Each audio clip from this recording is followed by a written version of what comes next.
ഇന്നത്തെ ഈ മോഡേൺ യുഗത്തിൽ നമ്മൾ ജീവിക്കുമ്പോഴും ടെക്നോളജി ഇത്രയും വളർന്നു വലുതായിട്ടും എന്തുകൊണ്ടാണ് ചതി നമുക്ക് പറ്റി എന്ന്, അല്ലെ ചതിയിലേക്കാണ് നമ്മൾ പോകുന്നതെന്ന് നമുക്ക് മനസ്സിലാക്കാൻ പറ്റുന്നില്ല.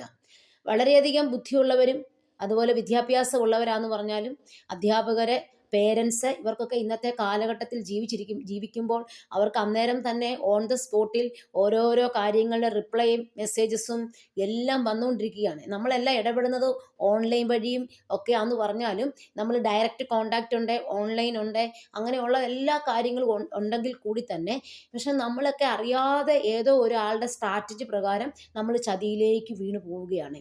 ഈ ചതി നമ്മൾ തിരിച്ചറിയപ്പെടുന്നത് എപ്പോഴാന്ന് ചോദിച്ചു കഴിഞ്ഞാൽ എന്തെങ്കിലും കാര്യങ്ങളൊക്കെ സംഭവിച്ചതിന് ശേഷം മാത്രമായിരിക്കും. ഇപ്പൊ കലൂർ സ്റ്റേഡിയത്തിൽ ഗിന്നസ് റെക്കോർഡിലേക്ക് കിട്ടുമെന്ന് പറഞ്ഞു ഒരുപാട് നർത്തകരെയൊക്കെ പോയിട്ട് നൃത്തം അവതരിപ്പിക്കുകയും അങ്ങനെയുള്ള അവരിൽ നിന്ന് പൈസ കളക്ട് ചെയ്യുകയും ഒക്കെ ചെയ്തിട്ട് ലാസ്റ്റ് ശരിക്കും എന്താ സംഭവിച്ചേ? ഇതിൽ പങ്കെടുത്ത ആൾക്കാർക്ക് വിവരമില്ലാത്തവരാണോ? ഇതിൽ ഇവരുടെ മാതാപിതാക്കന്മാർക്ക് അറിവില്ലാത്തവരൊന്നും അല്ലല്ലോ. പക്ഷെ ഇവരൊക്കെ അറിയാതെ ഓരോരുത്തരുടെ ചതിയിലേക്ക് പോയി അങ്ങ് പെടുകയാണ് ചെയ്യുന്നത്. ഇപ്പോഴത്തെ കാലഘട്ടത്തിൽ നമ്മളെ ചതിയിൽ പെടുത്തുക ചെയ്യുന്നത് ആൾക്കാർ വന്നിട്ടേ. അത് എന്തോ ഒരു ഭയങ്കര ഒരു ടെക്നിക്ക് ഉപയോഗിച്ച് നമ്മൾ അറിയാതെ അങ്ങ് വീണു പോകും.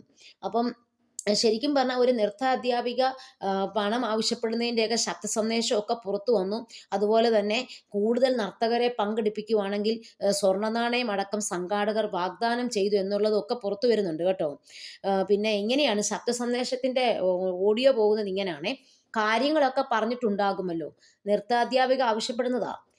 കാര്യങ്ങളൊക്കെ പറഞ്ഞിട്ടുണ്ടാകുമല്ലോ എന്ന് പറഞ്ഞാണ് ശബ്ദ സന്ദേശം ആരംഭിക്കുന്നത്. ഡിസംബർ 29-നാണ് ഗിന്നസ് റെക്കോർഡ് പരിപാടി നടക്കുന്നതെന്നും 3500 രൂപയാണ് ഒരു കുട്ടിക്കുള്ള ഫീസെന്നും അധ്യാപിക പറയുന്നു. പോകാനും വരാനുമുള്ള ചിലവ് സ്വന്തം എടുക്കണം. ഡാൻസിനുള്ള സാരി കിട്ടും. ഇതിന് പുറമെ സർട്ടിഫിക്കറ്റും ലഭിക്കും. 2 വീഡിയോയും ഓഡിയോയും കിട്ടും. ഒരു കീർത്തനം മാത്രം പഠിച്ചാൽ മതിയെന്നും 1900 രൂപ രജിസ്ട്രേഷൻ ഫീസായി ആദ്യം നൽകിയാൽ മതിയെന്നും ഒക്കെയാണ് അധ്യാപിക പറയുന്നത്. അപ്പം ഇതിനിടെ നൃത്ത പരിപാടിയിൽ ഗസ്റ്റായി എത്തിയ ഉമാ തോമസിന് സംഭവിച്ച കാര്യങ്ങളൊക്കെ നമ്മൾ അറിഞ്ഞതാണ്. അവിടെ എന്തൊക്കെയാ ഇവിടെ നടക്കുന്നതെന്ന് നമുക്ക് പോലും അറിയത്തില്ല. അതുപോലെ തന്നെ ഒരുപാട് കള്ളത്തരങ്ങൾ ഇപ്പം നടക്കുന്നുണ്ട്.